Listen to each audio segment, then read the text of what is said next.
want to change about Troy 5, and why are you the leader who can do it? That's a great question, actually, because I think going back to this, we all talked about our whys, like why do we want to do this, and like obviously we are all here like trying to be on e-board because we want to make that change, right? We see that we can do it. The big thing for me is I want to increase the way we perceive our culture here, right? Not like our Filipino culture, but our culture within Troy 5. The way we tackle general meetings, the way we tackle board meetings, you know, it's making sure that everyone feels like they are being able to contribute while also having a voice, you know?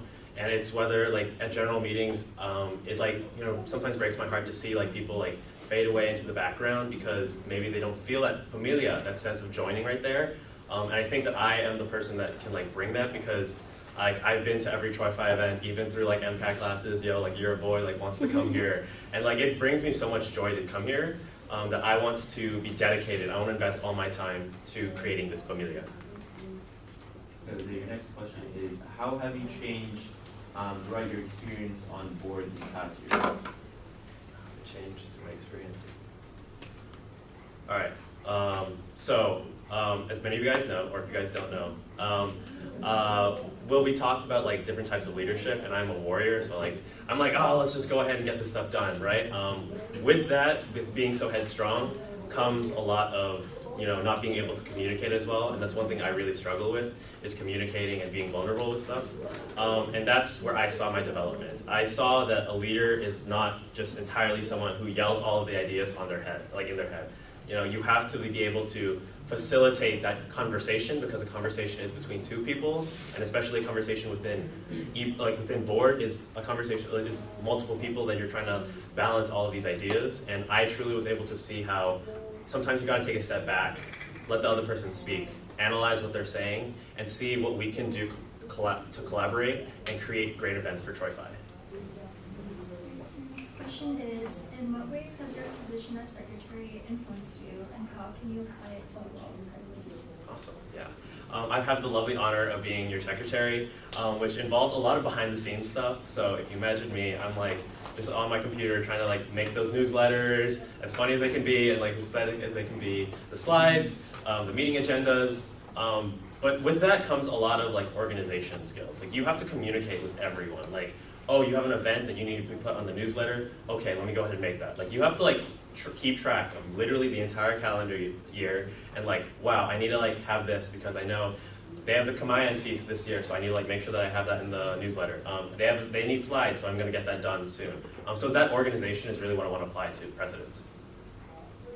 Your next question is, how will you manage time between all of your leadership responsibilities and med school applications next year? Awesome.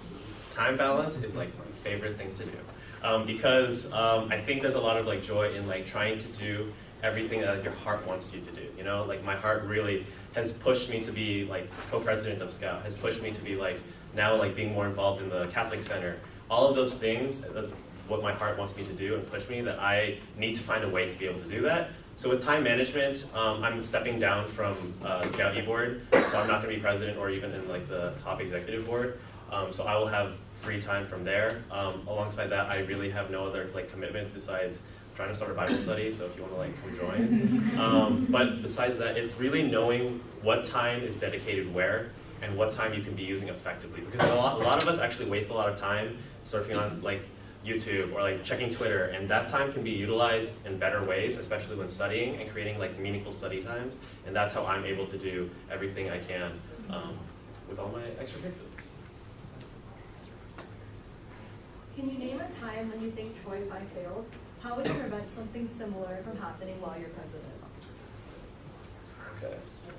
Troy 5. Okay. So, if you all didn't know, who was here for? Y'all were here for Spoopy Bash. Okay. So Spoopy Bash, I think, was just a little bit of a fail on our part, not in the sense that like our hearts were out of the wrong place, but it was the fact that I think we didn't realize how we should be aligning our priorities, right? Especially for board, we need to make sure that our alignment for board is to make sure that we are here. We are like dedicating time to make sure you guys are the ones who are having fun. And I saw that there was a lot of like tension and not a lot of like presence of board, which kind of makes me sad because we're the ones who want to make sure that you guys don't have to be the first one to speak up. Like if you guys don't want to engage in a conversation, like we want to come in and help you like facilitate and make you feel more comfortable. And if we aren't doing that by being present, that's where I feel like we're failing most, is because like seeing every single individual person here, there's a whole story, there's a whole background, there's a connection that can be made. If we are not present, we are losing that connection, and that's where I feel like we really will fall. But preventing that, I think it's really just emphasizing, what are your whys? You know, why do you want to be here? Why do you want to be on board? It's because we want to make this place, you know, find your sinigang, like find your home, like, you know, find that spot in Troy Phi that I was able to find. So that's really what I want to do.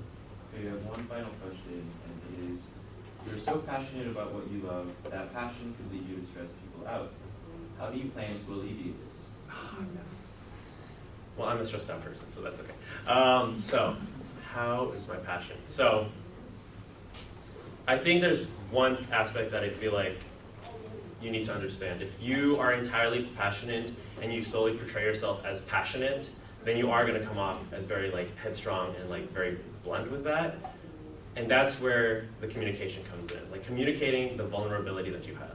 Like my own like insecurities about being up here in front of here, like having that like reality where people don't see you only on this one side. Like there is a whole other side of me that is like freaking out right now, you know? Like there's aspects to me that is more than just this headstrong, passionate person. So I think it's just really communicating where, oh, some people feel like really like intimidated by this passion. Okay, I will take a step back. I want to be able to understand and listen, and then go ahead and approach it to wherever they need to be met, you know? Meeting every single person where they're at, and so then we can go join together. Thank you.